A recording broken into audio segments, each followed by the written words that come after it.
Assalamualaikum warahmatullahi wabarakatuh.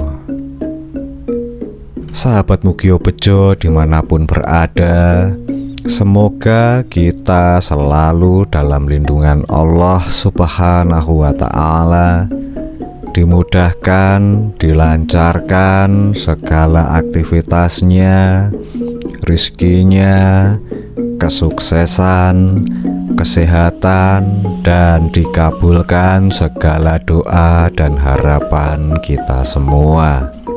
Amin.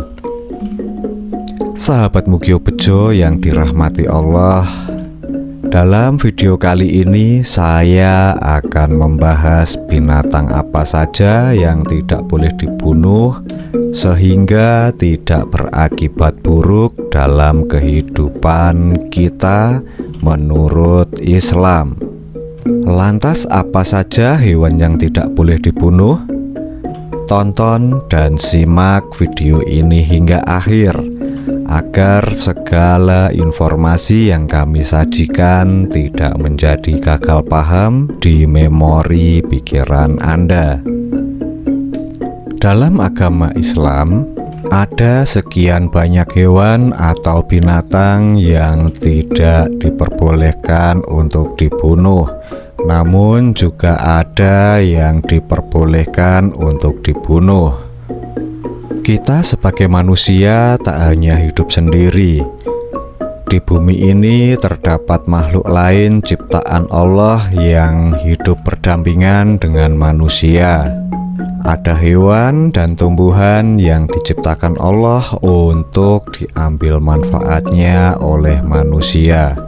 Namun, dari sekian banyak jenis binatang atau hewan yang terdapat di bumi ini, ternyata ada beberapa hewan yang Allah haramkan untuk manusia.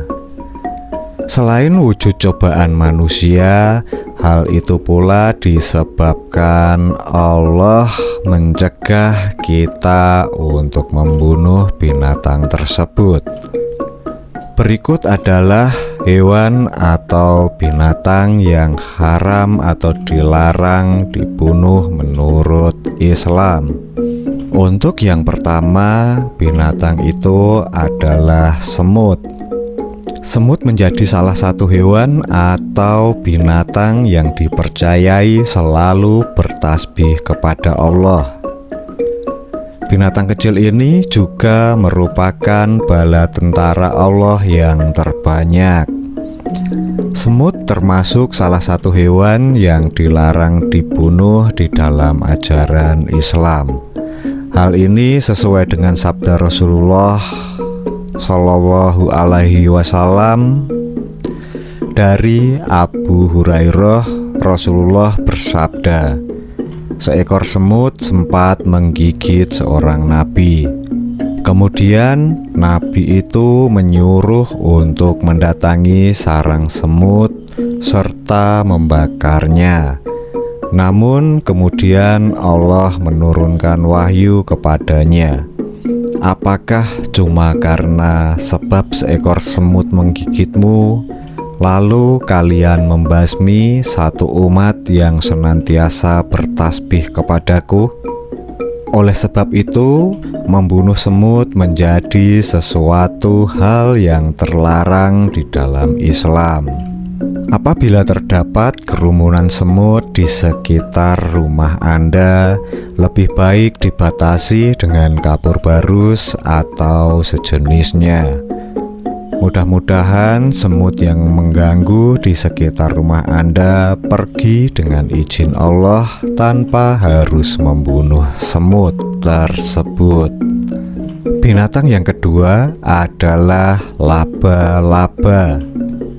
Di dalam sejarah kisah Nabi, laba-laba dipandang sebagai juru selamat Nabi.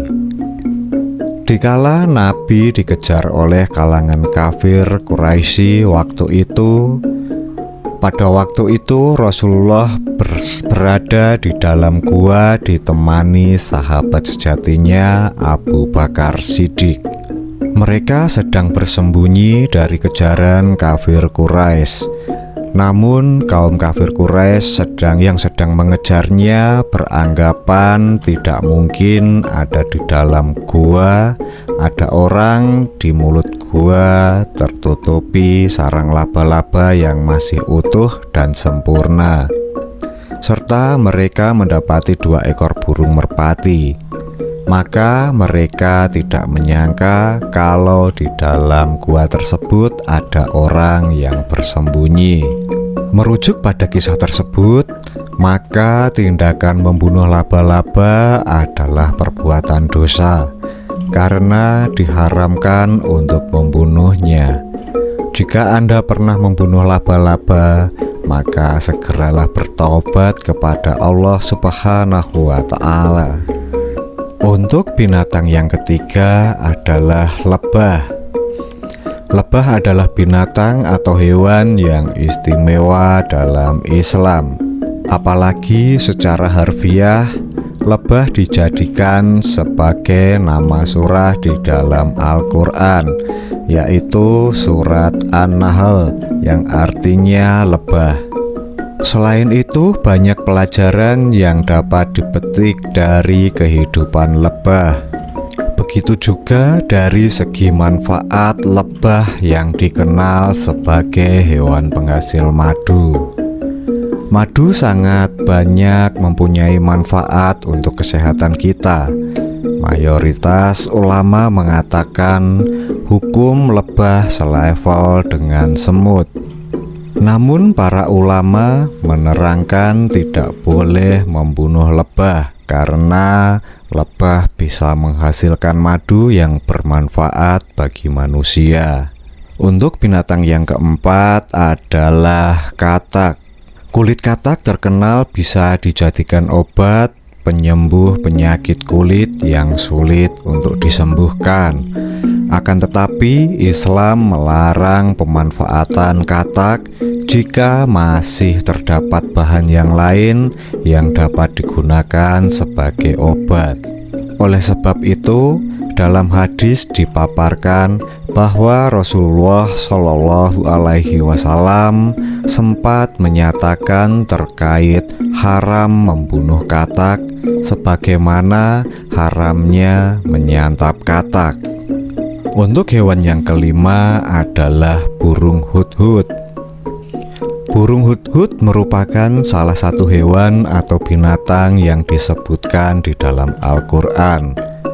Burung hud ini sangat terkenal dalam kisah Nabi Sulaiman karena menjadi utusan yang mengantarkan pesan Nabi Sulaiman kepada Ratu Bilqis. Itulah menyebabkan burung dilarang atau haram dalam ajaran Islam. Itu tadi adalah 5 hewan atau binatang yang haram dibunuh di dalam ajaran agama Islam. Demikian yang dapat kami sampaikan tentang beberapa hewan atau binatang yang tidak boleh dibunuh atau diharamkan untuk dibunuh dalam ajaran Islam. Informasi ini hanya sebagai tambahan pengetahuan saja, tidak untuk diyakini sepenuhnya. Jika ada hal atau suatu hal kurang berkenan, saya mohon maaf sebesar-besarnya. Dan untuk sahabat yang sudah mengikuti video ini hingga akhir, saya doakan semoga selalu mendapatkan keberuntungan, kesuksesan, dan kemakmuran. Tetap semangat mencari rezeki berkah barokah. Amin. Mugia bejo, selalu bejo, dan bejo selalu menyertaimu. Wassalamualaikum warahmatullahi wabarakatuh.